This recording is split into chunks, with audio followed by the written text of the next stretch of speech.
J'ai longtemps imaginé ce documentaire. J'y ai longtemps réfléchi.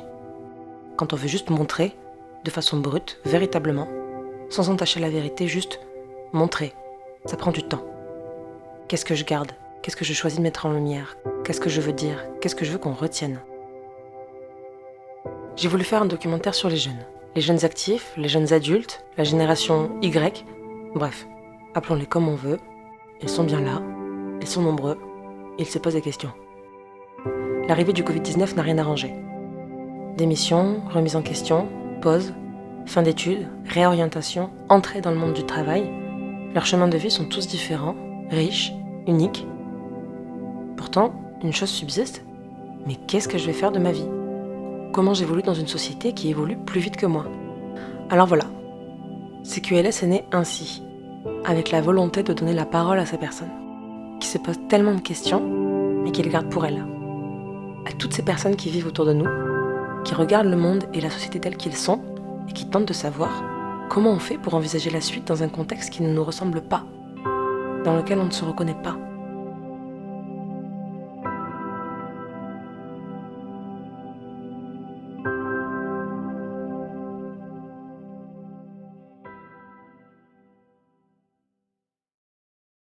Un sur un première. Ça tourne à l'image.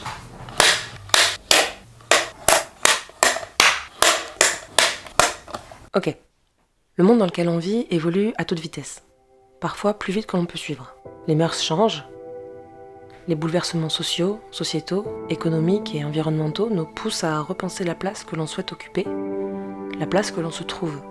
Entre les principes d'éducation légués par nos parents, l'avènement des réseaux sociaux et les évolutions sociétales qui nous touchent de près, je me suis demandé, mais comment vivent ces jeunes adultes? Se posent-ils, eux aussi, les mêmes questions que moi? Eux aussi sont-ils perdus? Eux aussi remettent-ils en question ce qu'ils prenaient pour acquis depuis si longtemps? Je vais revenir sur quelque chose que je pense tu connais, qui a été la période coronavirus. Non, jamais vu. T'en as jamais entendu Non, parler? ouais, c'est nouveau, ça vient de sortir. Vaguement. Très bizarre.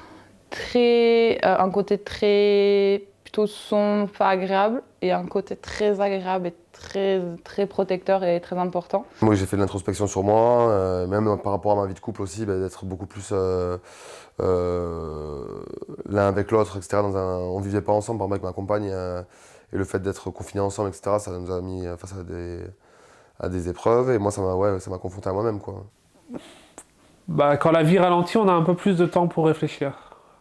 Quand tu as l'impression d'être inutile dans ton métier, en fait, il y a un côté démotivant, et j'avais déjà certaines gênes, appréhensions, par rapport à mon métier d'enseignant, où déjà avant, je n'étais pas forcément heureux. Et là, où je sentais d'ailleurs que même en présentiel, j'avais du mal à mener à bien ma mission, mais là, le fait de me retrouver avec des élèves qui en retiraient pas grand-chose, et de savoir que il n'y avait pas d'évaluation, il n'y avait pas du tout de finalité, clairement, ça m'a encore un peu plus poussé à réfléchir un peu plus profondément. Qu'est-ce que je fais là? Est-ce que j'ai envie de faire ça pendant 35 ans? Est-ce que j'ai envie de... Voilà, je pense oui. Ça a été une période globale de renouveau, on va dire. De trouver vraiment un travail qui me plaît, dans lequel je me sente bien, des amitiés saines, relations amoureuses non, du coup, parce que ça non. Mais voilà, de fréquenter des gens qui ont les mêmes... un peu les mêmes visions de la vie que moi. Ouais, c'est ça, voilà. Et à la fois un côté très... On peut dire du coup que cette période elle était un peu synonyme de remise en question en fait. Ah oui, clairement. Ouais, là ça a été...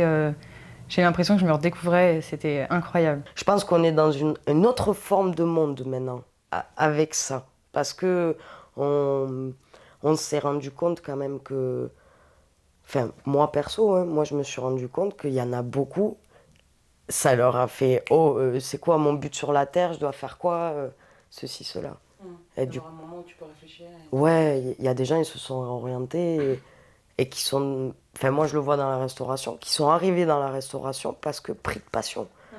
Moi, ça m'a... Je me suis dit, ouais, c'est beau, tu vois, il y a des gens, ils se sont réveillés. Ils avaient besoin d'une pause dans leur vie pour se réveiller. Le retour à la vie normale, j'ai envie de dire, le retour après confinement, post-confinement, de revenir ici après être allé à la très bizarre. Très bizarre, ouais. En plus, les gens étaient un peu déconnectés, je trouve, complètement. Personne ne savait trop comment faire. J'ai l'impression qu'en fait, ça s'est fait très vite, le retour à la vie normale. Même s'il n'était pas tout à fait normal, puisqu'il y avait encore des restrictions, etc. Mais on s'habitue trop vite à tout. Genre, ou alors peut-être que je fais partie des personnes adaptables. Mais non, en fait, c'était plus d'appréhension que de ce qui s'est réellement passé. Je sais pas, les gens, c'est comme s'ils s'étaient éteints. On avait tous retrouvé un peu un côté très altruiste. On pensait tous aux autres, à essayer d'être généreux, à essayer de rendre service, les associations, les hôpitaux, les nanana. Genre la nature reprenait ses droits et d'un côté, tant mieux.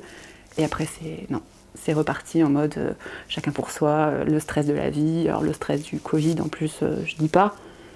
Mais ça a été très bizarre, je trouve. J'ai pas aimé, en fait, l'après. Si on tire un peu plus le sujet, on découvre un monde rempli de questionnements, de chamboulements. C'est en observant mes amis, les gens qui m'entourent, en lisant une multitude d'articles, en analysant ce qui se passe sur les réseaux sociaux, que j'ai fini par me dire « Aurait-on affaire à une génération perdue ?» Et si c'est le cas, est-ce que c'est vraiment grave ? Ce parcours professionnel que tu as là en ce moment, enfin je veux dire ce métier que tu fais là, il est en lien avec tes études ? Non, de base j'ai un bac pro aménagement paysager. D'accord. Donc rien à voir. Okay. Et en fait, dans mon année de première terminale, entre les deux, on a découvert que j'avais une hernie discale. Et donc en fait, on m'a dit, soit tu continues et dans 5 ans, t'as plus de dos, soit tu essaies de faire autre chose. Sauf que on a besoin de notre dos pour tout. Et j'aimais bien du coup les enfants, j'ai un bon contact avec eux de base. Et donc du coup, j'ai préféré m'orienter plutôt vers ça, qui sera moins physique que aménagement paysager. Et à terme, j'aimerais lier les deux en fait. Sortie de bac, ils ne savaient pas où me mettre parce que je voulais travailler dans la déco de base. Et j'avais été reçue par la CPE et comment on appelle ça ? Conseiller d'orientation, qui te conseille absolument pas. Et ils ne savaient pas où me mettre parce qu'ils ne parlent pas d'école privée. Ils n'aiment pas ça, eux. Eux, ils veulent que tu continues. Donc ils ne m'avaient pas parlé d'école privée alors qu'il y en a des super, même à Bordeaux. Ils ne m'avaient rien dit, tu vois, ni bac pro, ni BTS, ni rien. Les bacs pro à l'époque c'était paysagiste ou esthéticienne quand t'es une fille, super le cliché. Donc voilà, je savais pas où aller. Donc comme j'aimais bien l'anglais, je suis partie en licence d'anglais, quoi, LLCE anglais. Ok. Et une fois que t'es là, tu valides la première année parce que t'es pas trop con.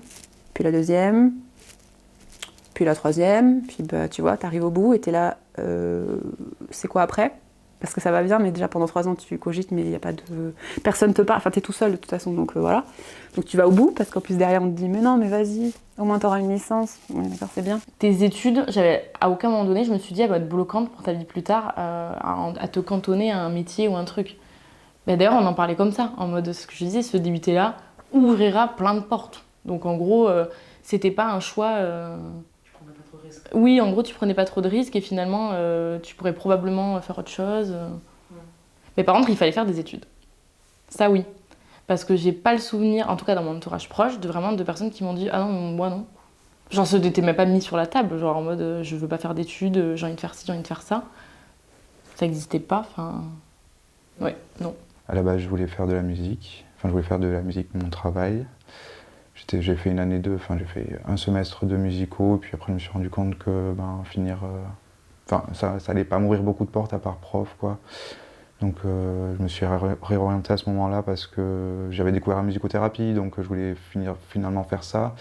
Et donc musicothérapie, c'était un master qui existait à l'époque à Paris, et puis il fallait une licence en sciences humaines. Je me suis dit la psychologie c'est le plus adapté. Et finalement je me suis passionné pour cette discipline et du coup je suis là où j'en suis aujourd'hui. Mais c'est pas un projet que j'avais depuis le lycée ou quelque chose comme ça, c'est vraiment pas quelque chose que j'avais pensé avant, quoi. Mais finalement c'est rigolo parce que tu voulais faire de la musique au début et tu as découvert la psychologie grâce à la musique quand tu parles de musicothérapie, parce que c'est un peu ça en fait. Mm-hmm. Ton projet de base qui t'a amené vers ton projet d'aujourd'hui, quoi. Au début, oui, c'était compliqué parce que tu sors de ton bac, tu sais pas vraiment ce que tu veux faire, tu sais que tu peux pas continuer dans la voie que tu as fait ton bac. Et on te dit, mais par contre, faut que tu trouves des études ou faut que tu travailles, quoi. Ouais, mais dans quoi ? et ben, tu te débrouilles. Voilà, moi c'est comme ça que je l'ai pris en fait. Donc c'est pour ça que j'ai directement travaillé, que j'ai petit à petit réussi à trouver ce que je voulais, quoi. Mais au début, oui, c'est compliqué.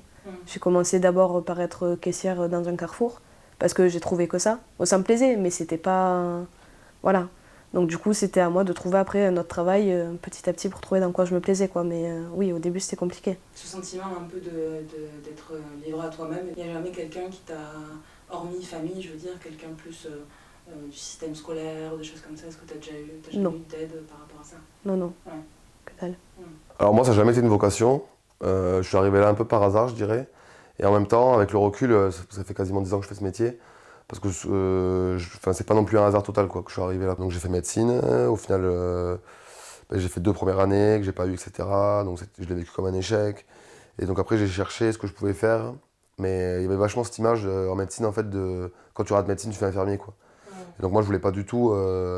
je voulais pas arriver là juste parce que c'était la logique, quoi, la voie de garage, quoi. Et en fait, c'est vrai que j'ai fait des recherches sur les métiers paramédicaux que je pouvais faire. Et en fait, il se trouve qu'en lisant les fiches, etc., c'était l'infirmier qui me correspondait le plus, j'avais l'impression, quoi. Donc j'ai tenté le concours et je l'ai eu. En étant infirmier, au final, ouais, je me suis retrouvé dans un métier qui me correspondait pas mal au niveau des valeurs, quoi. Après, ça me correspond pas mal, mais en même temps, c'est un métier qui est très difficile et qui est très mal reconnu, quoi. Moi, c'était un professeur de philosophie qui m'avait beaucoup soutenu, qui m'avait dit que c'était une super licence, que c'était quelque chose de génial, que c'était une très bonne opportunité et qu'il fallait que ça se fasse. Mais après, c'est parce que c'était aussi Je suis d'un lycée où il y avait un club de création cinématographique, où beaucoup de gens du lycée sont allés faire des études de cinéma et où les profs même aimaient bien regarder un peu ce que les élèves faisaient par rapport à ça. Du coup, c'était bien vu dans le lycée, les études de cinéma, et j'étais dans une filière littéraire. Donc je pense que mon choix avait rien de choquant pour mes professeurs ou pour les autres, donc ils l'ont soutenu. Je sais qu'il y a des gens qui étaient dans ma licence qui étaient en bac scientifique, par exemple, où ça a été beaucoup plus bizarre, où on leur disait, mais déjà, premièrement, tu n'auras pas les capacités pour aller vers ça, parce qu'on t'a pas formé à ça. Et ouais, parce que le truc, je pense que pour quelqu'un qui a fait une filière scientifique, aller vers de l'art, c'est un peu rater son opportunité. Et déjà, c'est aller vers quelque chose qui paraît pas prometteur, où il n'y a pas d'avenir, où il y a des difficultés d'embauche, pas de certitude d'un emploi derrière. Et oui, c'est un peu comme se dire, tu as pris la filière pour maximiser tes chances d'avenir, et là, tu renverses ton choix en allant là. Quand j'étais depuis toute petite, je savais que je voulais bosser dans le cinéma, ou du moins dans les arts de l'image, entre BD et cinéma. Et ma mère, elle m'a toujours dit, enfin mes parents de façon générale, ma famille en fait, m'a toujours dit, prends des études qui quand même te donneront du travail et garde ça à côté. Donc c'est un peu ce que j'ai fait. Moi je pense qu'il faut, si c'est ce que t'aimes, lance-toi, si tu te casses la gueule, et tant pis, au moins t'auras essayé quoi. Il faut actionner quoi, au bout d'un moment il faut impulser et puis... Ouais c'est ça, alors que si tu vas jamais dedans, tu sauras pas quoi. Et moi j'ai un peu l'impression d'avoir perdu du temps justement à trop jouer la sécurité. Au final j'ai peut-être perdu des années où j'aurais pu étudier ce que j'aurais vraiment eu envie d'étudier quoi. J'ai grandi avec la génération où on nous a tanné de faites des études, vous aurez du boulot. Et aujourd'hui j'ai pas plus 5 et je touche je cherche là du boulot. Donc la blague. Donc tu peux pas trop sortir du système. T'es libre mais t'es pas vraiment libre parce que comme t'as pas justement, comme je te dis, toutes les possibilités, tu vois pas ça. Toi t'es axé, t'as vraiment le schéma typique scolaire en tête quoi. C'est faut que tu fasses le bac, faut que tu ailles faire une licence, tu fais un master si t'as envie, tu fais un doctorat. Putain après tu vas trouver quoi, t'auras du galon, on va t'ouvrir toutes les portes. Mais mes fesses quoi, on va rien t'ouvrir du tout.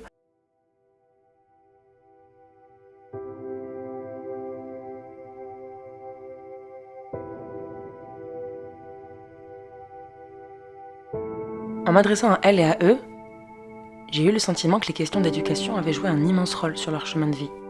Et plus que ça, j'ai eu l'impression qu'elles représentaient le point de départ d'une émancipation sociétale. Comme si c'était le début, l'amorce d'une réflexion et d'un questionnement qui allait bien plus loin qu'un simple choix de cursus ou de carrière. Et si, pour la première fois, on entrait dans un monde où le chemin tracé que l'on nous avait toujours fait miroiter ne nous faisait plus écho? Et si c'était devenu ok de prendre une, voire même plusieurs sorties? Et si en fait, on se donnait le droit d'échouer? Je peux dire que j'ai eu la chance de ne pas avoir des parents qui étaient en mode tu feras médecin, tu feras avocat parce que c'est les seuls métiers qui vaut. Ça, j'ai pas eu. Par contre, j'ai eu le faire des études longues, faire des études pour un métier valorisé, c'est mieux. Tu fais ce que tu veux après tes études. Ok. Sauf que quand tu as 3 ans, on te dit dyslexie, ensuite à 13 ans, on te dit dyslexie, ça va être compliqué. Quand ensuite tu vas voir la conseillère de désorientation, orientation, chacun l'appelle comme il veut. Même si c'est un métier que je respecte beaucoup, celle que j'ai eue m'a dit non, mais avec vos capacités de lecture, ça va pas être possible, il faut faire du bac pro. Donc là, tu as 2 choix. Soit tu dis merde et tu dis je fais ce que je veux, soit tu dis ok, d'accord, j'écoute ce que les adultes disent. Et je crois que c'est les études, c'est le premier espace où j'ai commencé à dire en fait, les adultes, ils n'ont pas toujours raison, on va faire ce qu'on veut, hein, voilà, c'est mieux. Donc, études littéraires voulues, choisies contre l'avis de mes parents qui voulaient que je fasse S ou ES. Donc, je veux dire, j'ai pas fait une rupture familiale en faisant ça, mais c'était pas quand même pas ce que mes parents souhaitaient parce que ça a été difficile pour eux, les études. C'était pas quelque chose qui était facile quand on vient de classe défavorisée. Donc, du coup, moi, j'étais un peu la première de la famille à pouvoir faire des longues études, etc. Bon, il faut savoir, j'ai été prof. Avant, j'ai été en école d'ingénieur aussi. Donc là aussi, j'avais cette orientation, cette première orientation vers l'enseignement. C'était quelque chose où je ressentais un besoin de sens. Et ça m'a dirigé vers... on m'a dit, t'es doué avec les enfants, t'aimes bien les enfants.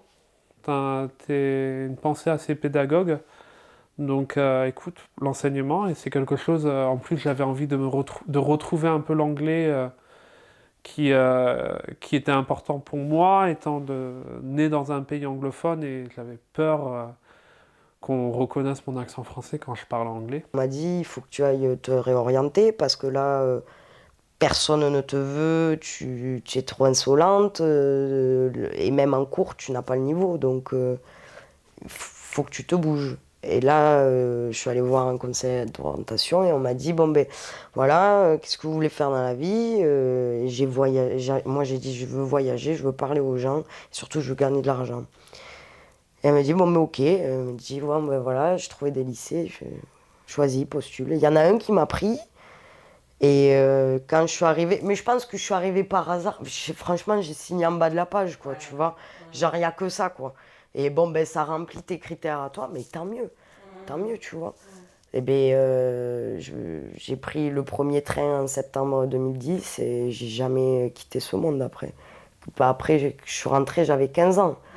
Donc, t'es un enfant. Tu rentres dans un monde, t'es formaté à 15 ans pour ce monde-là. On voulait m'envoyer dans un coin tout paumé à côté d'Amiens, et c'était un peu particulier, je ne savais pas trop si j'en avais envie. Et l'été, avant d'y aller, j'avais une boulangerie bio dans les Hautes-Pyrénées, celle de mes parents, ils avaient un employé qui s'était blessé, triple cruralgie, lombalgie, hernie discale. Et en fait, ils avaient besoin de quelqu'un, d'une manière assez urgente, donc je me suis proposé d'abord pour l'été. C'était assez étrange parce que j'allais plus au travail avec une boule au ventre. Et c'était quelque chose, j'avais presque tellement pris l'habitude de l'avoir que ne plus l'avoir, en fait, ça m'a un peu fait... C'est ça qui m'a fait me poser des questions. Moi, le pro, ça m'a sauvée. Le bac professionnel m'a sauvée, vraiment. Et toutes les personnes qui diront, ouais, c'est des voies de garage, faut pas envoyer les enfants dans ça, après ils trouvent pas de boulot. Mais j'ai trouvé beaucoup plus de boulot. Maintenant, à l'heure d'aujourd'hui, je trouve beaucoup plus et je suis mieux payée que n'importe qui de mon âge qui a fait plus d'études ou alors qui a fait un parcours strict, bac L, maths sup ou des trucs comme ça, ou qui ont payé des fortunes à une fac qui n'ont pas suivi, tu vois, et qui n'étaient pas passionnés. Le pro, ça te donne une occasion de te prouver à toi-même que tu es capable de. Parce que j'ai l'impression aussi des fois que les gens considèrent l'art comme un truc facile, ou comme un jeu un peu. Comme s'il n'y avait pas de travail derrière, comme si on ne réfléchissait pas. Je pense vraiment que les gens ne comprennent pas ce que les gens font dans l'art. Et il y a toujours aussi ce rapport, on se demande à quoi ça sert dans la société, ce que tu fais. Sauf si ton choix est tourné vers toi-même. Il y a des gens, mettons, ils font de l'économie, ils vont travailler dans l'économie.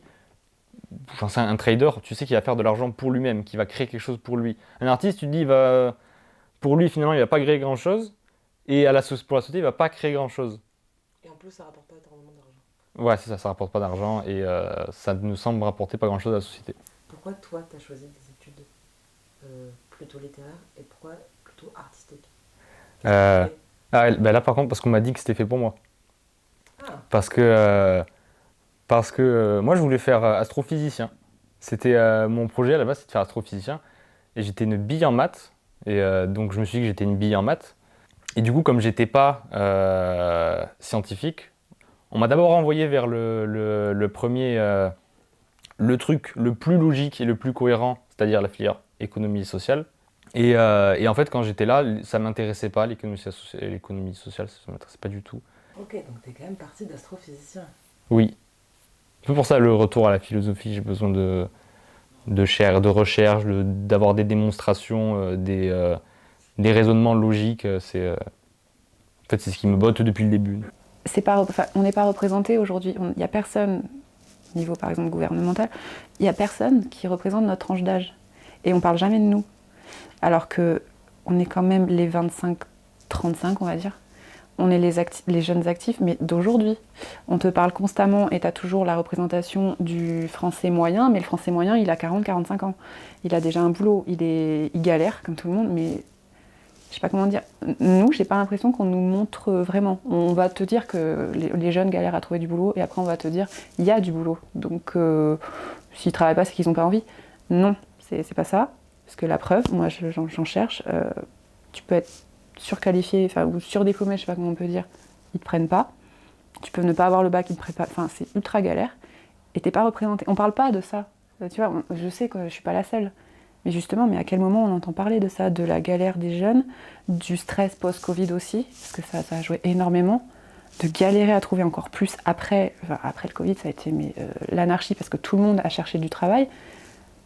Mais on n'en parle pas assez, quoi. Et en plus, tu as cette image sociétale qui fait que, putain, mais c'est souvent, et après, heureusement, j'ai la sagesse d'esprit de me dire, recule, t'es plus à l'époque de tes parents, mais j'arrive à 30 ans, dans 3 ans, j'ai pas de CDI, je suis en location, t'as envie de te flinguer, parce que c'est pas l'image avec laquelle t'as grandi et qu'on t'a toujours inculqué. Genre, à 30 ans, t'auras 2 gosses, un labrador, une grande maison, tu seras riche comme Crésus, mais c'est pas ça. La génération de nos parents, peut-être, et encore, la nôtre, il y en a pas beaucoup, quoi, qui ont cette chance. D'accord. Donc en fait, on entre en conflit. Un conflit qui oppose ce que l'on a toujours vu, ce que l'on a appris, et ce que l'on finit par réellement vivre. Un conflit qui oppose ce que l'on a projeté d'être et ce que l'on est réellement. Ce conflit, on l'a traduit par pression sociétale. Le poids de la société sur nos épaules. Ce qu'elle projette sur moi, ce qu'elle me renvoie de moi-même. Les codes, les règles, les choses normales, les moules. On s'en affranchit comment de tout ça? Et même, est-ce qu'on s'en affranchit vraiment? Est-ce que la notion de pression sociétale te parle? Ouais, c'est vrai que... Attends, je t'en prie. Alors, il y a aussi une forme de dualité, et ça c'est propre à ma personne, ou peut-être d'autres, mais moi en tout cas je le ressens, de quelle personne je veux devenir, quelle personne je veux être. Et en fait, en tendant vers ces deux schémas, il y en a un qui abolit complètement la pression sociale ou sociétale qu'on peut m'incomber, et il y en a un autre où si je veux plus rentrer dans le moule, par exemple pour rembourser mon prêt étudiant, peut-être pour aussi m'acheter un appart et avoir une sorte d'indépendance financière, une forme de sécurité, et pour ça il me faut le CDI. Et pour ça, donc, il faut que je postule. Pour ça, il faut que je continue de me vendre sur le marché du travail. Et j'ai l'impression que c'est un schéma qui me fait de moins en moins écho, mais dont, à court terme, j'ai besoin. Et je commence à être OK avec cette vision des choses, dans le fait que là, je vais avoir besoin de ça pendant un temps.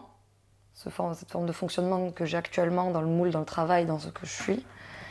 Et plus tard, peut-être tendre vers ce qui me ressemble plus. Et essayer de me détacher, justement, de cette pression sociétale.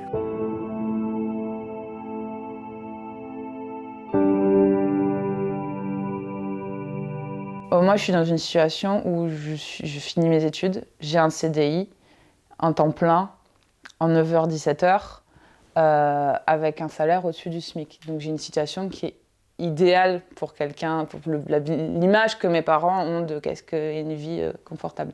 Est-ce que c'est la vie que je souhaite? Non. Est-ce que je m'en contente à l'heure actuelle? Oui, parce que c'est plus que sécurisant. Mais je pense que c'est ça, en fait, on se rend compte que la sécurité qu'on a cherchée pendant ces études et qu'on se retrouve face à cette sécurité, elle ne nous rend pas forcément heureux, elle nous remplit pas de ce qu'on cherche, parce qu'on cherche autre chose. On a la chance, du coup, c'est les cadres, etc., surtout, c'est des catégories socio-professionnelles qui ont une sécurité financière, qui font que, du coup, ils se disent, j'ai la sécurité financière, mais j'ai pas le bien-être que je recherche dans cet emploi. Du coup, il faut que je le cherche ailleurs. À chaque fois, c'est une énorme souffrance et c'est énormément d'angoisse de savoir qu'est-ce qu'on va faire. C'est pas simplement une école d'ingénieur, écoute, peut-être que je ferai autre chose. Pour moi, ça a été quelque chose de dramatique, entre guillemets. C'était la désillusion de savoir que, en fait, ma voie ne serait pas aussi... serait peut-être aussi semée d'embûches en ce qui concerne ma vie professionnelle. Et forcément, il y a derrière cette angoisse, il y a un peu la peur de est-ce que moi je vais réussir à trouver ma place. C'est vrai qu'avec le Covid aussi, je me suis rendu compte que par mon métier, c'était pas vraiment ce qui me correspondait le plus, enfin ce qui me représentait le plus, quoi. Ce qui me représente le plus, moi, je vois que c'est ma créativité et que j'ai laissé de côté depuis très longtemps, justement parce que ça correspondait pas forcément au modèle travail, etc. basique. Et donc je vois que depuis 1 an ou 2, c'est vrai que c'est vachement là-dessus que j'ai envie de développer ce côté-là de créatif, et je vois que ça participe justement à une stabilité, quoi. J'ai l'impression qu'une fois que j'aurai abouti à ça, ou que je mettrai vraiment le doigt dedans, ça me correspondra bien et que ça participera du coup à une stabilité, quoi, émotionnelle, etc., quoi. Pour moi, je pense que ça veut dire vraiment quelque chose. Ça veut dire que finalement, la vie privée, elle passe au-dessus de la vie professionnelle. Et peut-être que la génération de nos parents, qui, pour eux, l'emploi, ça signifie la sécurité alimentaire, la sécurité familiale, peut-être que nos générations là actuelles, on a moins ça. On a la chance de moins avoir besoin de chercher cette sécurité financière. Et donc, du coup, on peut chercher autre chose. Et j'espère que ça aura un impact positif. Là où je sens cette pression sociétale, c'est sur le... Parfois, je me dis, putain, j'ai 27 ans, qu'est-ce que j'ai fait? Attends, j'ai que 27 ans, tu vois, genre... ouais, c'est ça. Genre, à 27 ans, il y en a, ils commencent à avoir une vie de famille. Mes potes, il y en a certains qui commencent à avoir des enfants, ou qui se marient, ou alors... en fait, quand on se compare trop, c'est là qu'on se dit ah ouais, mais eux, ils ont fait ça, et en fait, non, c'est... Enfin, faut juste regarder ce que toi, t'as fait, ce que toi, tu veux. Mais c'est là que je la sens, la pression, la pression de la société, la pression sociale, c'est surtout sur ça. J'ai toujours cru que je voulais avoir un enfant, et du coup, ou des enfants. Et j'avais un peu planifié ma vie en me disant, ouais, je ferai ça pendant des années, je ferai telles études. Et à 35 ans, c'était un peu l'âge où je voulais avoir un enfant. Et c'est comme si ma vie, elle s'arrêtait à 35 ans. Je me dis, mais quand j'avais 24-25 ans, je me dis, mais je m'imaginais maintenant avoir des gosses, quoi. Ou pire, déjà en avoir. Et en fait, je me rendais compte que j'étais pas... Enfin, je veux dire, la vie telle qu'elle était, je peux pas... J'étais pas apte à mener cette vie-là. Et c'est vrai que le 25 ans, il est assez charnière. Mais après, une fois qu'on arrive vers les 30, ça l'est encore plus. Parce que là, du coup, à 25 ans, à la limite, être célibataire, par exemple, ou pas avoir d'enfant, maintenant, sociétalement parlant, c'est accepté. Par contre, arriver vers la trentaine et pas avoir encore un truc, les gens éthiques. Je rappelle que je suis une femme, je suis censée faire des enfants, je suis censée avoir une famille, tu vois. Et on avait eu ce débat au boulot, parce qu'il y avait une d'entre nous qui a mon âge, sa sœur a eu un bébé. Et ben elle tenait tout le discours du « Ah ouais, non mais fais-le rapidement quand même, parce que ça serait bien que t'aies le premier à 28 ans, tu vois. Puis après le deuxième, si tu le fais à 32, faut pas trop tarder pour faire le deuxième. » Voilà, parce qu'il ne faut pas trop qu'il y ait d'écart. Et puis c'est bien, puis tu peux en faire un troisième après. Et moi, tu vois. Alors je suis pas une nana qui veut pas d'enfant, mais si j'en ai pas, c'est pas grave. J'aurais pas raté ma vie. Alors que là, elle, c'est pas quelqu'un qui est en mode il faut que j'ai des enfants, mais quand même, elle a la petite voix putain, faut pas que je tarde. Mais en fait, on s'en fout. Alors moi, j'ai cette phrase qui peut faire sourire des fois, mais je me dis, je préfère avoir du silence et de l'argent. Et bien, s'il y en a, ça va les choquer. Parce que c'est très égoïste de dire ça. Sauf que non, en fait, c'est tout sauf égoïste. Hein. Parce que moi, je trouve ça égoïste de faire des enfants, justement. Puis en plus, tu lui offres quoi, là, aujourd'hui? Enfin, je te dis pas que j'en veux pas, hein, parce que ça se trouve, un jour, il y aura la bonne personne et j'en ferai. Sauf que c'est pas une priorité. Et alors, certainement pas une priorité qu'on va m'imposer. Il y a la pression que les autres vont mettre sur toi, volontairement, involontairement, mais qui est de leur fait. Et il y a celle qu'on va se mettre soi-même. Et pour moi, c'est vraiment deux choses différentes. Parce que les autres peuvent nous mettre de la pression, par exemple faire des enfants, etc. Moi, je dis que j'en ai rien à foutre. J'ai déjà dit plusieurs fois à mes parents blancs dans les yeux, vous n'aurez pas de petits-enfants venant de moi. Et techniquement, ça pourrait être une pression sociale, normalement. J'ai décidé que j'avais la capacité mentale et physique de me dire, j'informe les autres de ma décision. Du coup, des fois, les pressions sociales, quand elles viennent des autres, on peut les arrêter si on a la réflexion, la capacité, le milieu qui fait qu'on peut. La pression qu'on te met, c'est d'être toujours pimpé, j'ai l'impression. Toujours on flic, toujours sur ton 31, toujours au top du max du top. Il faut que tu sois rigolo, il faut que tu sois rayonnant, il faut que tu sois bien sur les réseaux. Faut que tu vois, c'est ce truc du réseau. Moi, pour moi, la pression qu'on te met, elle passe par les médias, tu vois. Tu regardes la télé, tu as envie de... Pour les femmes, il y avait une énorme injonction et que j'avais complètement intégrée comme c'était tout à fait normal et comme c'était bénéfique pour moi, que du coup, le confinement, ça pouvait être une opportunité de s'améliorer physiquement. Type, il y avait plein de trucs, d'astuces, de oui, il faut du coup pas te laver les cheveux, comme ça le sébum va permettre de rendre vos cheveux mieux. Enfin, j'ai fait tout ça sans me rendre compte à aucun moment que c'était une énorme injonction qu'on n'a absolument pas faite aux hommes de profites-en pour être plus belle. Alors que ça aurait pu être le contraire, en mode profites-en pour en avoir rien à faire. Enfin, et pourtant j'ai fait tout ça, je m'en suis absolument pas rendu compte sur le moment. J'avais la sensation que c'était bénéfique. Je parle par exemple faire du sport, penser à ça, penser à ce genre de choses, comment je pourrais me maquiller, comment ci, comment ça. Je l'ai pas mal vécu sur le moment. Genre je serais une menteuse de te dire pendant le confinement j'ai ressenti une énorme pression. Non, parce qu'en fait j'ai lu tout ça, j'ai vu tout ça et je l'ai fait sans m'en rendre compte. Et donc finalement j'ai pas mal vécu la chose. Et donc typiquement on va déconstruire ça. Quand finalement, c'est combien de temps le confinement ? 2 ans après que je te dis ah oui, c'est vrai qu'en fait, il y avait une énorme injonction. On parle souvent de ce terme de la pression sociétale. Est-ce que c'est quelque chose que tu as déjà ressenti, toi, en tant qu'individu et pas seulement une pression de la part de ta famille, mais une pression de la part du monde dans lequel tu vis, par rapport justement à ces choix de vie que tu fais ? Non, mais je suis un homme. Je pense que ça change beaucoup de choses. C'est intéressant. De dire. Mais je pense qu'on attend moins de choses d'un homme que d'une femme. Je pense que la femme, on attend qu'elle se marie et qu'elle ait des enfants, en fait. Je pense que ça change. Je peux pas parler pour les femmes, du coup, parce que je sais pas ce qu'elles vivent, mais rien qu'au niveau de la grossesse, déjà, j'en entends parler beaucoup des femmes, je rencontre beaucoup de femmes enceintes, etc., de femmes qui viennent d'accoucher. Il y a une pression. Il faut être heureux à tout prix parce que c'est un bel événement. C'est magnifique. Oui, ça doit être magnifique, il faut aller bien. On n'a pas le droit d'être mal. Mais en tant qu'homme... Au moment où j'ai posé la question de la pression sociétale, j'ai remarqué que les réponses tournaient beaucoup autour de la difficulté supplémentaire d'être une femme, des injonctions imposées et de la notion de société patriarcale. Alors je me suis demandé, ces deux notions sont-elles indissociables ? Pourquoi est-ce que la thématique de la pression sociétale revient inévitablement à poser la question de la place de l'homme et de la femme ? Quand on me voit, on a des a priori sur moi.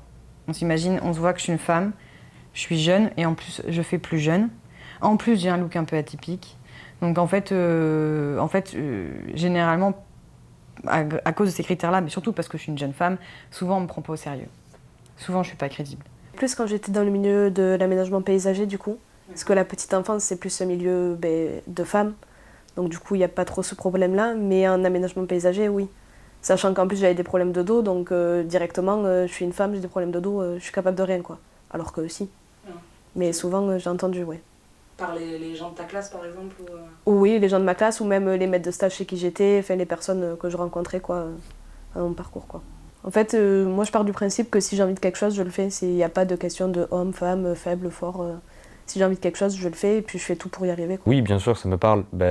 J'ai des amies femmes, j'ai une mère, j'ai une sœur, Donc je fais attention à à partir du moment où tu as des proches qui sont des femmes, tu fais attention à ça, parce que tu te demandes comment va être leur vie, comment elles vont vivre, comment ça va se passer, surtout quand tu as une petite sœur. Et oui, tu fais attention, tu vois bien que cette société patriarcale existe, qu'elle a des aspects qui sont profondément ancrés, et pour le coup dans la société. Et parce que souvent quand on veut réfuter qu'on vit dans une société patriarcale, on énonce les lois, sauf que les lois n'est pas la société.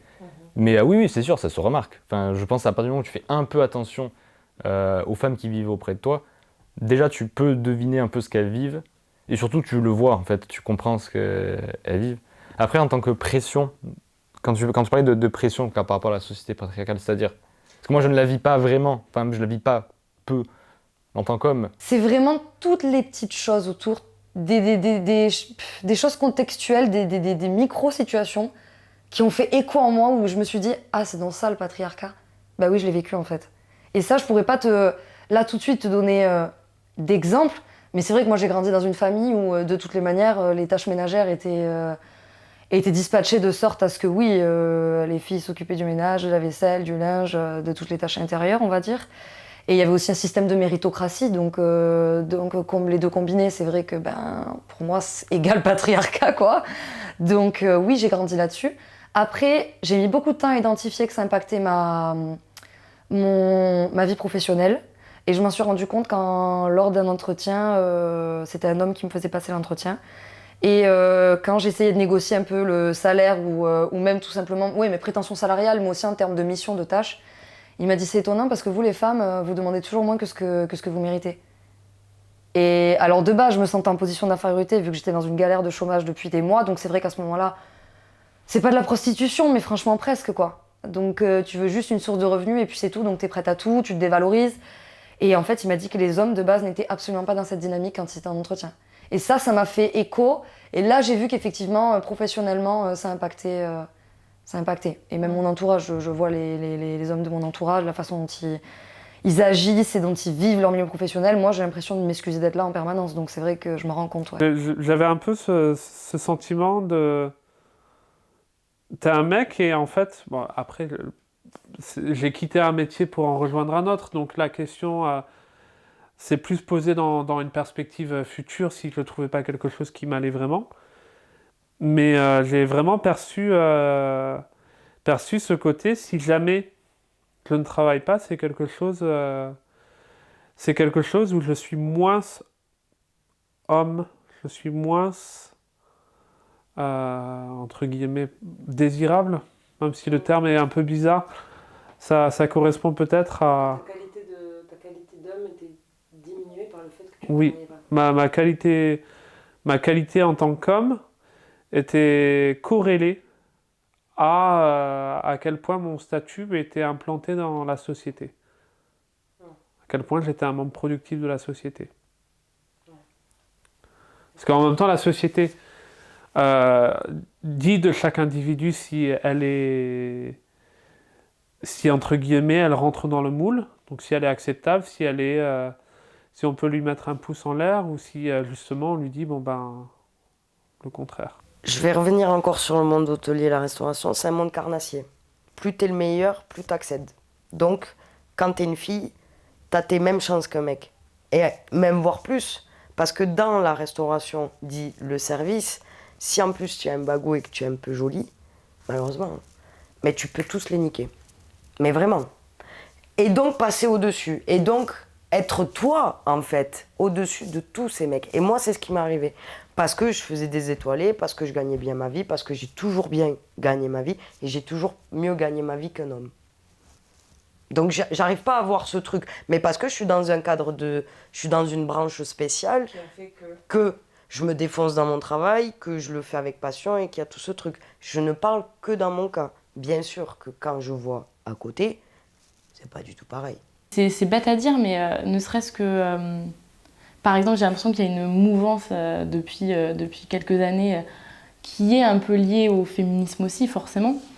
Mais cette mouvance aussi que, du coup, une femme, maintenant, telle qu'elle devrait être, féministe, indépendante, etc., devrait un peu agir comme un homme. Parce qu'en gros, c'est un peu comme si c'était ça le référentiel. Et donc, la libération sur le sexe, tu vois, typiquement, Bah, ça, pour le coup, je pense qu'on a tous entendu, de plus en plus, qu'il fallait faire du sexe à tout va, que c'est cool d'avoir des relations en mode sans lendemain, etc. Et en fait, typiquement ce genre de choses-là, je pense que moi ça m'a impacté et qu'en en discutant avec des gens autour de moi, ça les a impactés aussi. Parce que ça reste de la pression sociale. Parce qu'en fait, en voulant libérer, tu contrains, en gros. Parce qu'à dire il faut se libérer, il faut faire plein de choses, il faut expérimenter, il faut machin, en fait, t'es en train déjà de donner une impulsion, quoi. Et du coup, à contrario, si tu le fais pas. Exactement. Alors la culpabilité, non, mais parce que je déteste le principe de culpabilité. Le concept, je le trouve stupide. Je dis ça comme si on l'avait inventé, on avait dit que ça existait. Mais je trouve que en fait, la culpabilité ne sert pas à grand-chose et ne fait pas avancer les choses. Donc, la société patriarcale, en fait, ce n'est pas mon produit. Je ne l'ai pas inventé, donc je ne vais pas être coupable de ça. Par contre, je peux peut-être, ou j'ai pu, sans m'en rendre compte, y participer ou l'exacerber sur certains points ou être une pression dans la continuité de cette société patriarcale. En fait, j'ai pas envie d'en être coupable, j'ai juste envie de le remarquer, de le repérer et de faire attention et de changer ça. Je ne considère pas que la culpabilité soit utile pour ça, il faut juste par contre qu'il y ait, soit on le remarque, soit qu'on te fasse remarquer les choses et qu'on essaye de le changer en fait. Ouais. Donc non, en fait, je ressens pas de pression de culpabilité. Par contre, en sachant que ça existe, ça reste quelque chose du coup que je mets dans mes choses à surveiller. Le patriarcat existe, donc je vais surveiller est-ce que j'ai des comportements qui l'exacerbent, et pour moi et mon entourage, comment je sais pas, les aider à vivre la pression que ça peut exercer sur eux. Mais non, il n'y a pas d'affaire. C'est une pression différente. Il y a des jours ou des semaines où je suis là, oui, j'ai carrément ma place dans telle... Pas dans la société de façon générale, je me sens pas du tout dans la norme, quoi. Sur toutes les normes qui sont imposées, il y en a pas beaucoup que je suis dedans, mais enfin, c'est pas un problème pour moi, au contraire. Mais il y a des jours où c'est plus pesant que d'autres. Il y a des jours où je suis là, ouais, bon, j'aimerais bien être juste normale par rapport à plein de critères. Et des jours où je me dis, ouais, non, mais ça va très bien. Enfin, parce que je trouve mon groupe aussi, et du coup, dans ce groupe-là, voilà, j'ai ma place, et dans les autres, non, mais c'est pas grave, quoi. Attends, plus. On arrête de se poser un milliard de questions. Ta vie, c'est pas celle que tu imaginais à ton âge. Voilà, c'est pas celle que la société voudrait que j'ai à mon âge. Mais en fait, je me suis juste dit, et si c'était mieux, tu vois. Et en fait, j'en suis arrivée à cette conclusion. Je me suis dit, en fait, j'aurais pas pu espérer mieux pour moi que juste de me sentir bien dans mes baskets à 28 ans, d'être indépendante, de gagner mon argent. C'est pas par cupidité, mais juste de me dire que moi, je peux le faire toute seule. Tu comptes sur toi-même. C'est ça, voilà. Et cette chose-là, je pense que c'est quelque chose qui m'a donné aussi encore plus même confiance en moi, tout simplement. Et pendant longtemps, je croyais que j'avais pas de personnalité, que j'avais pas vraiment d'identité, que je voulais plaire aux autres, mais que j'avais pas vraiment d'identité à moi, quoi.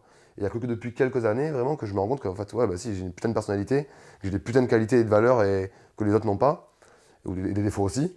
Et que justement, je veux affirmer ça en fait maintenant. Je veux affirmer ça. Et ça, je me rendais pas compte avant. En fait, je me flagellais beaucoup, quoi. Et en même temps, j'ai toujours été quelqu'un qui voulait me fondre dans la masse et pas me faire remarquer.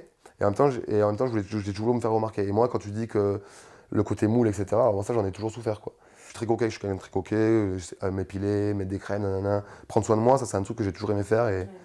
Mais j'ai vite vu que dans la société, souvent, c'était attribué à être homosexuel, quoi. Donc moi, très jeune, on m'a toujours dit, et en plus comment je m'habille, etc., je suis un peu efféminé. Et on m'a toujours dit que j'étais, mais t'es pas gay, nanana, toujours la question, mais genre des gens que je connaissais même pas forcément. Donc toujours... Et donc forcément, je me suis posé la question, parce qu'on me renvoyait assez souvent cette image. Et même à mon boulot d'infirmier, on me disait, ah mais t'es pas gay. Je disais, mais non, mais t'es sûr et tout. Et je voyais en fait dans le regard des gens, c'est eux que ça angoissait en fait, de voir que ça rentrait pas dans leur moule qu'ils voulaient. Alors que moi justement, j'ai jamais voulu rentrer dans une case, je déteste ça, quoi. Et j'aime être à la marge en plus, justement, tu vois. Donc justement, c'est bien ce débat de non-binaire, tout ce qui s'est apporté avec les LGBTQI. Moi, ça m'a vachement apporté de réponses, parce que moi, justement, avant, je me disais blanc, noir, il faut se rentrer dans un moule. Et tout ça, en fait, ça m'a apporté de me dire, bah oui, mais en fait, non. En fait, l'identité sexuelle, c'est un parcours de vie, quoi. Parce que j'ai eu beaucoup d'expériences, que ce soit hétéro ou quelques-unes homosexuelles, et ça m'a beaucoup, beaucoup appris, quoi. Et du coup, maintenant, c'est une force, en fait. Mais alors, si on a conscience de tout ça, Si on arrive à le palper, à mettre des mots dessus, pourquoi est-ce que c'est si difficile à déconstruire? J'ai voulu me pencher sur cette notion de déconstruction, ce qu'elle signifie, comment on s'y prend. J'ai voulu demander à ces hommes et à ces femmes ce que ce terme faisait résonner en eux et en elles. Se déconstruire en ce moment, c'est un mot justement qui fait un peu débat, un terme qui fait un peu débat. J'ai juste un problème avec le mot déconstruction, parce que j'ai du mal à lui trouver véritablement un sens. Enfin, le principe de déconstruction, c'est une démarche un peu compliquée à appréhender, ne serait-ce que mentalement. Ça suppose que tu dois... Il y a une sorte de principe de négativité par rapport au passé que j'arrive pas à comprendre, parce que tu ne peux pas soustraire au passé, parce qu'il est bel et bien existant. Me déconstruire, ça veut dire changer de regard quoi, sur les choses, avoir un regard critique, un regard politique. Comprendre que, par exemple, si j'ai pas confiance en moi, c'est parce que, si j'avais pas confiance en moi d'ailleurs, c'est parce que voilà, on a été éduqués à s'excuser, à se sacrifier un petit peu, beaucoup, ouais, ce genre de choses. Par contre, reconstruction ou un terme comme ça, oui, je le comprends totalement.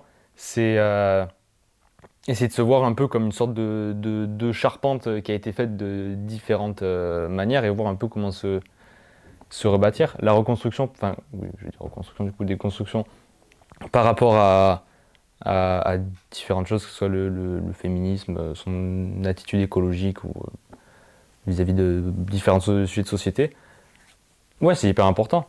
Mais pour moi, ce serait ça, ouais. Ce serait remettre en question ton regard par rapport au... Pas prendre pour acquis les stéréotypes, réfléchir tout le temps, en fait, constamment. Une prise de recul énorme.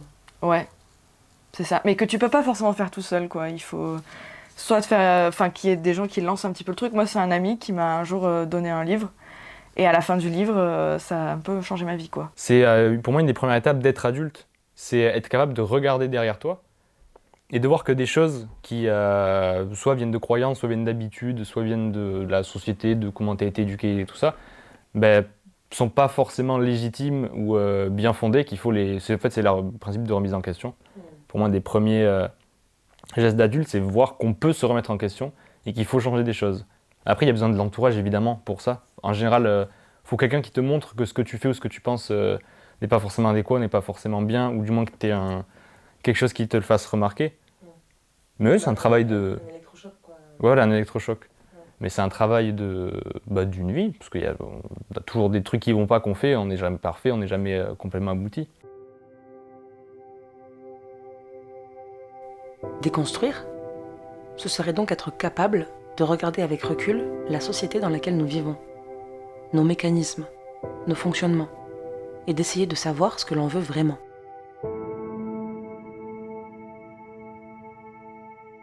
Le plus difficile dans tout ça, il m'a semblé, c'est de réaliser que la société évolue plus vite qu'on ne le croyait, et que l'on se retrouve au milieu d'une ère charnière où nos pratiques tendent à changer. Nous ne recherchons plus la même chose, plus le même confort, plus les mêmes objectifs. Les enjeux ne sont plus les mêmes.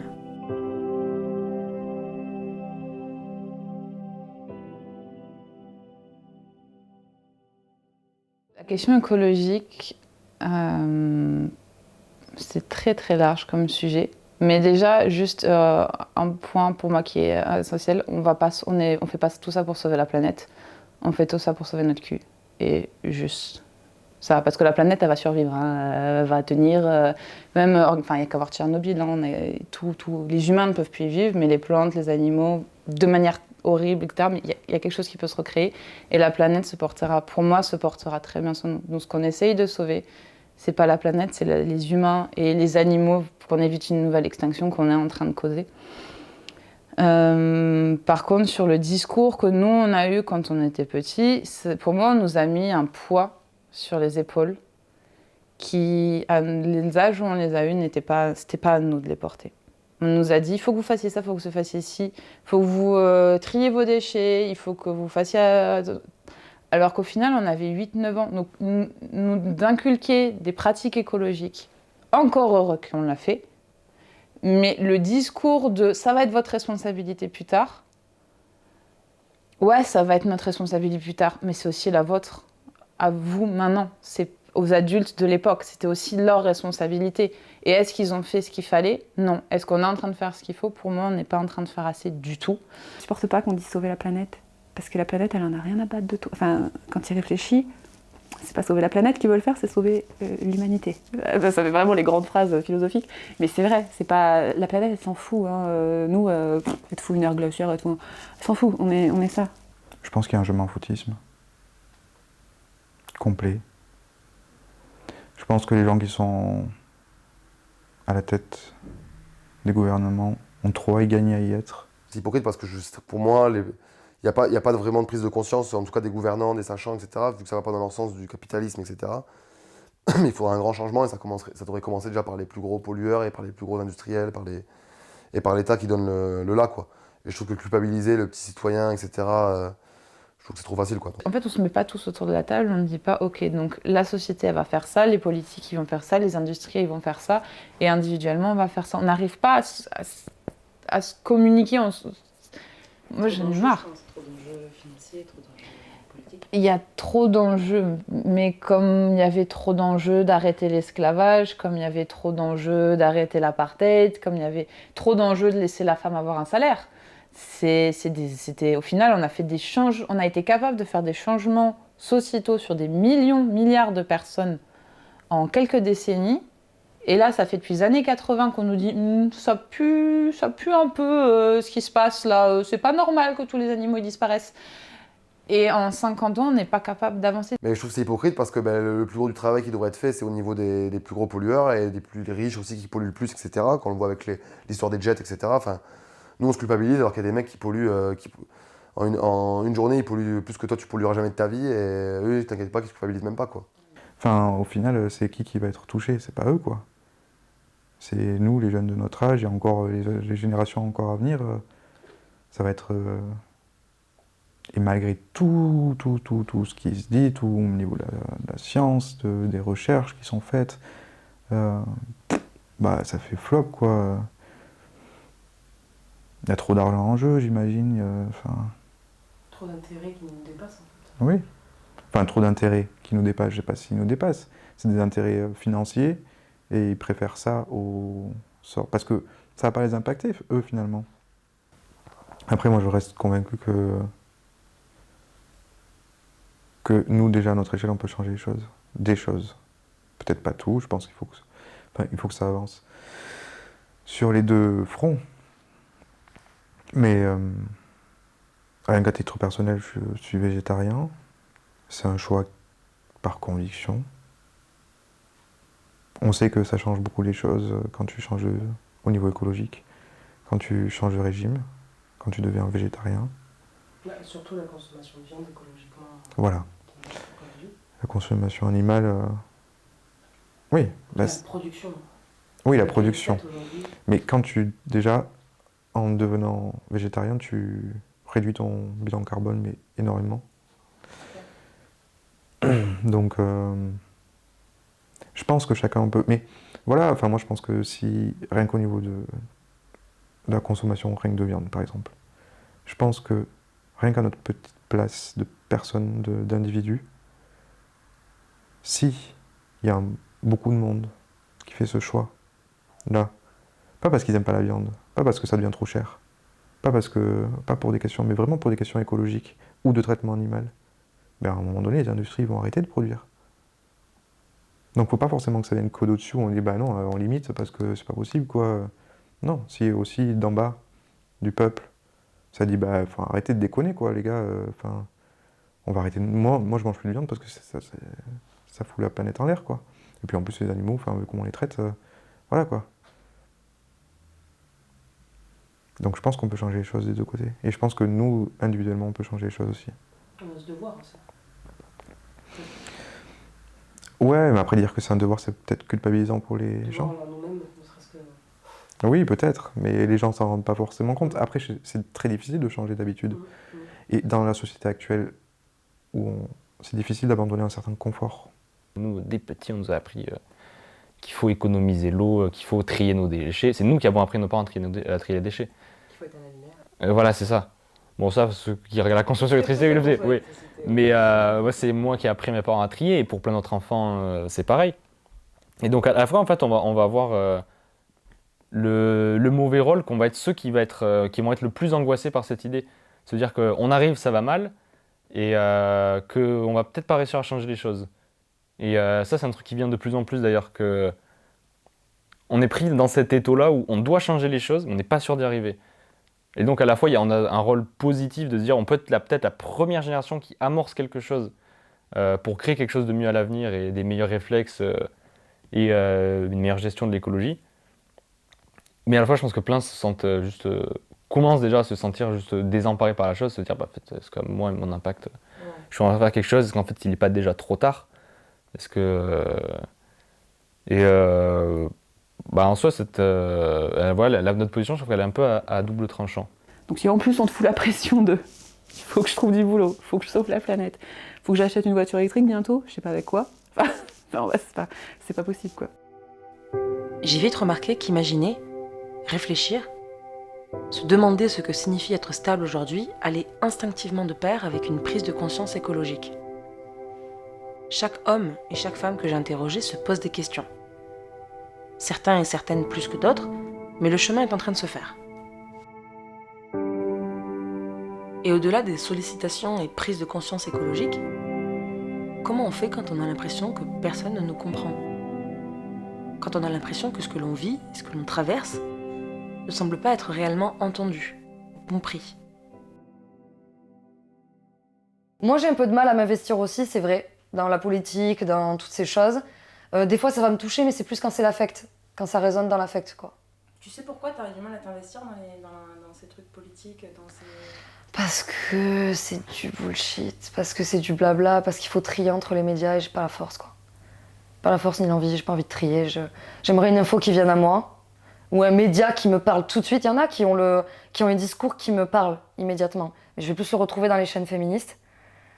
Peut-être parce que c'est un combat que je comprends mieux aussi, qui me parle plus. Oui, je me sens représenté, mais en fait, ça me fait de la peine parce que je vois beaucoup de gens qui souffrent de la société capitaliste, ultralibérale, qui sont victimes de ce monde-là, mais qui ne s'intéressent pas à la politique, qui sont désintéressés. Et je vois que le système médiatique, tenu en partie par des milliardaires, donc qui ont tout intérêt à ce que leur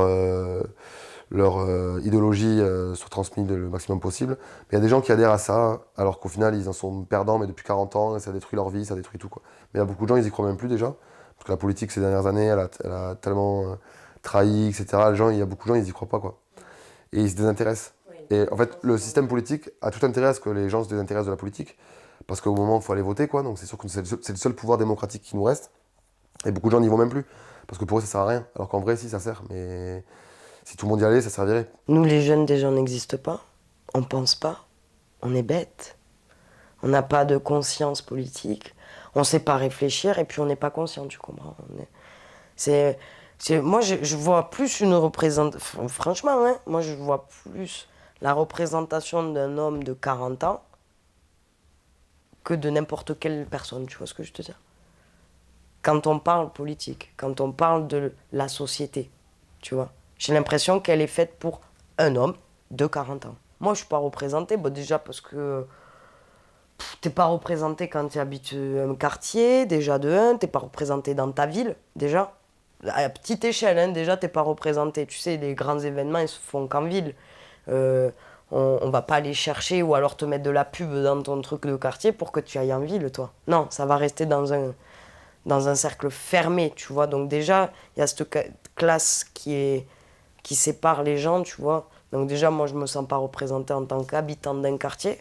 Mais en plus, en tant que femme française habitante dans un quartier, ben alors là, florilège. On parle pas des jeunes, déjà. Tu en entends parler des jeunes? À part en mal, tu vois.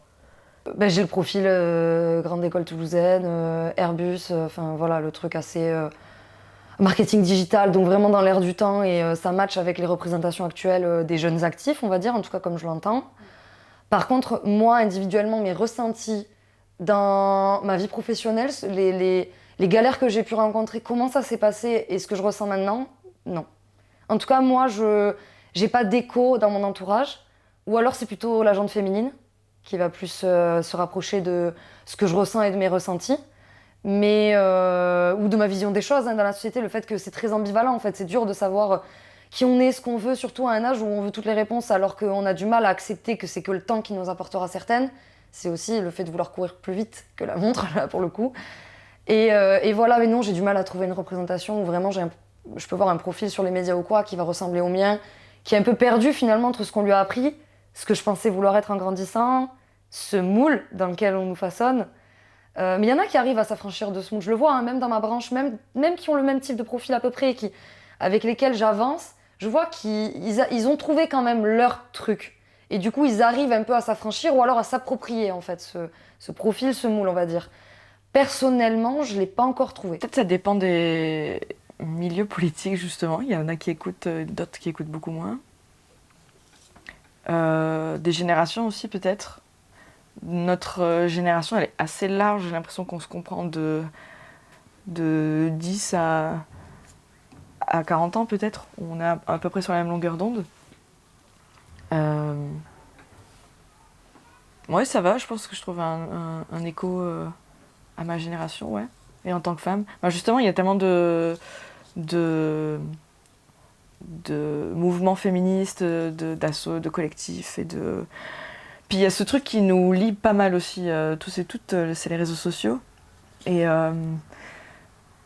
enfin ouais, on peut connaître à peu près les mêmes choses avec un outil gratuit, facile d'accès. Et je trouve que justement le féminisme, c'est un truc qui a émergé énormément ces derniers temps grâce aux réseaux sociaux, quoi. Pour l'influence des réseaux sociaux, pour moi, alors j'ai plus le scientifique en question, mais l'idée que le média c'est un village et que en fait en gros que ce soit sur les réseaux sociaux ou dans la vie réelle, on recrée les mêmes mécanismes, c'est juste qu'ils sont multipliés par 15 000, 20 000, etc. On s'unifie tous un peu sur le même type de pensée. On va tous avoir la même idée. Et même sur des débats qui, pour moi, sont essentiels, que ce soit l'écologie, la place de la femme, la place de l'homme, la famille, les rapports sociaux, l'égalité économique, etc. Tous ces sujets-là, j'ai l'impression qu'en fait, c'est difficile, je ne dis pas que c'est impossible, mais pour moi, c'est difficile de me challenger. Parce que les personnes que je vais voir discuter, etc., vont plus ou moins avoir la même opinion que moi, donc ça va me conforter. Et donc pour moi, c'est cette influence-là qui est la plus dangereuse, parce qu'au final, on va se conforter qu'on a raison, que ce qu'on dit c'est bien, que c'est bien pour les autres, que c'est bien pour tout le monde, alors qu'en fait, peut-être pas du tout. Finalement, j'ai eu le sentiment tout au long de chacune des interviews que je menais, que les réponses aux questions que je posais étaient pour la plupart le fruit de beaucoup de réflexions. De longs moments passés à essayer de s'affranchir de potentielles souffrances et normes imposées pour essayer de trouver sa propre norme, ou du moins de parvenir à trouver sa place. Parce que c'est là tout le cœur de mon documentaire. Montrer, à travers lui, qu'une génération entière cherche encore à apprivoiser le monde qui l'entoure, et que son chemin de vie reste encore parsemé de doutes, d'incertitudes. Alors j'ai voulu savoir si il et elle voulaient laisser une trace. Après toutes mes questions sur leur vision du monde et de l'avenir, leur était-il possible d'imaginer laisser une trace de leur passage? Qu'est-ce qui me rendrait fière? Si on devait se souvenir de moi, qu'est-ce que j'aimerais qu'on se dise? C'est une question que je ne me suis pas posée. Je serais fière de laisser quoi? À qui? Je sais pas, je me suis jamais demandé ça. Alors, je t'avoue que je me suis jamais posé la question, déjà, clairement. Mais qu'est-ce que j'aimerais laisser? Je pense que j'aimerais être genre comme mon grand-père. Mon grand-père, quand il va mourir, c'est idiot, je sais qu'il y aura énormément de monde à son enterrement. Parce que c'est quelqu'un qui est extrêmement gentil. Genre qui est... si tu rencontrais mon grand-père, c'est pas possible de pas l'aimer. Genre, c'est la personne la plus gentille, la plus drôle, ce que tu veux. Et je me suis dit, putain, lui, quand il va partir, bon, alors nous, ça va nous briser le cœur, mais il aura laissé l'image de quelqu'un qui était... mais positif, quoi. C'est un petit soleil.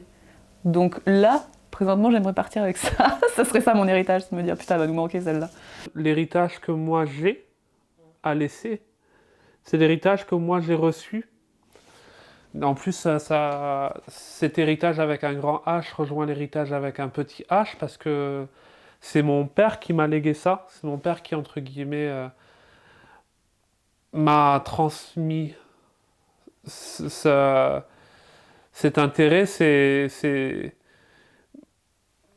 Donc en fait, pour moi, l'héritage existe à travers une continuité du passé, du présent et du futur. Et en fait, moi, j'ai pas envie la manière dont je travaille, j'ai pas envie que ça disparaisse. J'ai toujours été très proche de mes grands-parents, qui eux ont eu une vie pas compliquée, mais ils ont vécu la guerre, donc forcément voilà. De base ils étaient en Italie, ils sont venus en France. Et je trouve qu'ils ont un parcours très beau, et moi je suis fière de ça. Et j'aimerais qu'à l'avenir, ce soit la même chose, mais pour moi, quoi. Que mes enfants ou mes petits-enfants soient fiers du parcours que j'ai fait, quoi. Donc qu'est-ce que je laisserai Je pense l'idée, bon, c'est très bateau, hein, mais les morts existent dans les yeux de ceux qui vivent. Pour moi, ce serait juste de laisser une bonne image aux gens qui m'ont connue. Qui que ce soit, c'est un truc très con, hein, mais des collègues, des gens que j'aurais vus une année dans ma vie ou 6 mois. Et que quand on leur dise ouais, un tel, elle est partie, ils soient en mode merde, j'ai passé des bons moments avec cette personne. Parce qu'au final, j'ai travaillé sur l'histoire, donc retenir des noms, j'ai fait ça pendant 5 ans.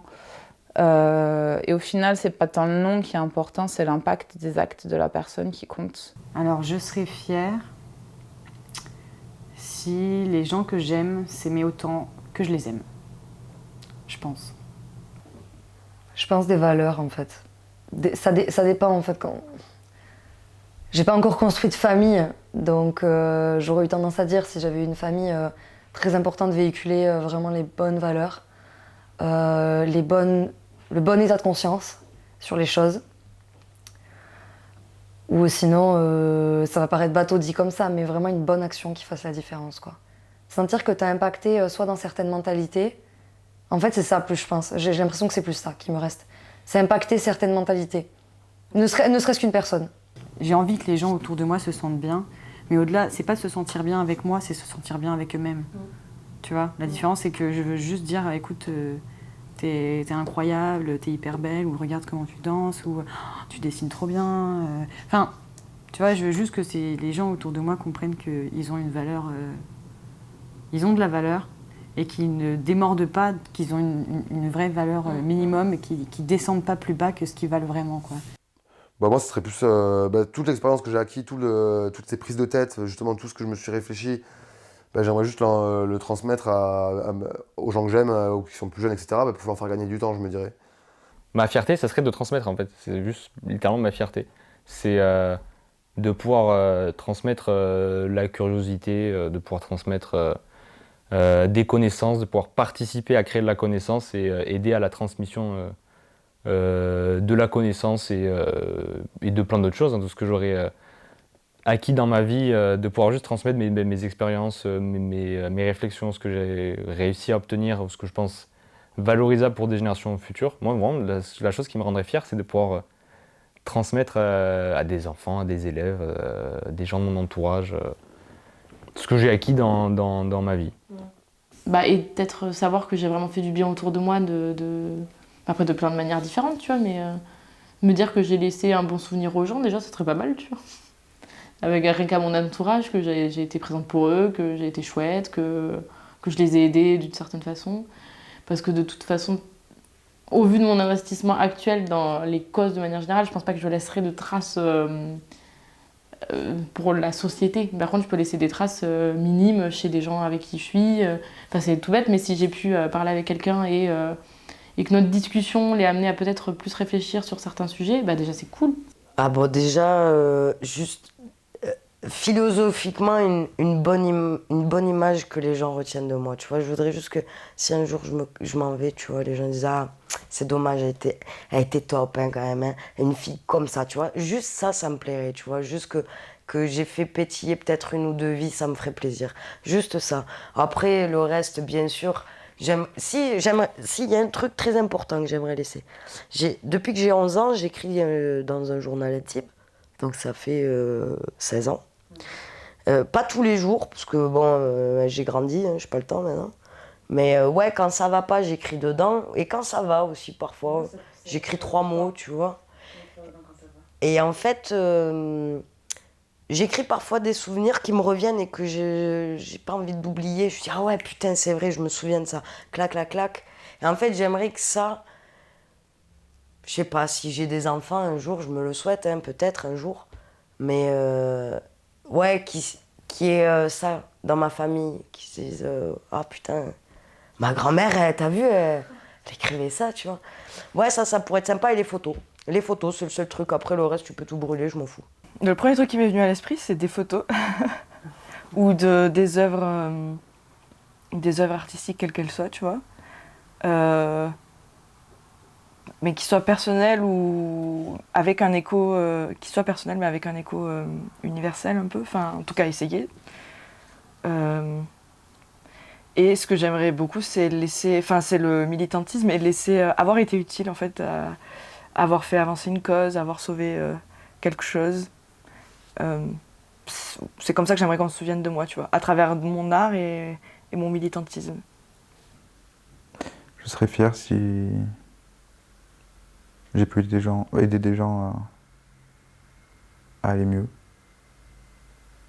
Je pense que voilà, si j'ai pu accompagner, si j'ai pu être là pour les gens, que ce soit des gens au niveau professionnel ou familial ou amical, je serais fier si on se souvient de moi comme quelqu'un qui pouvait être là pour les gens. C'est beau ça. Peut-être, je sais pas. Parce qu'après tout, cette question de l'héritage personnel est une denrée rare. Dans un monde où l'instant présent semble nous échapper, mais après lequel, paradoxalement, on court, dans un monde où tout va vite, où tout s'accélère, où tout doit durer quelques secondes et où pourtant, chaque seconde doit être rentabilisée. Laisser quelque chose derrière soi, ce n'est plus une priorité, ni même une question. Et réfléchir à la suite, ça c'est encore plus difficile. Karen, aujourd'hui, c'est quoi la suite pour toi? Alors, dans les mois... Sur 3 jours, 3 mois, 3 ans. Je pense que le maître mot, en fait, c'est quoi la suite maintenant, presque. Voyage autour de la terre, j'en ai plein. Nuages autour de ma tête, j'en ai plein. Virage au bord de la mer, pas de frein. Mirage dans la cette putain, j'ai faim. Voyage autour de la terre, j'en ai plein. Nuages autour de ma tête, j'en ai plein. Virage au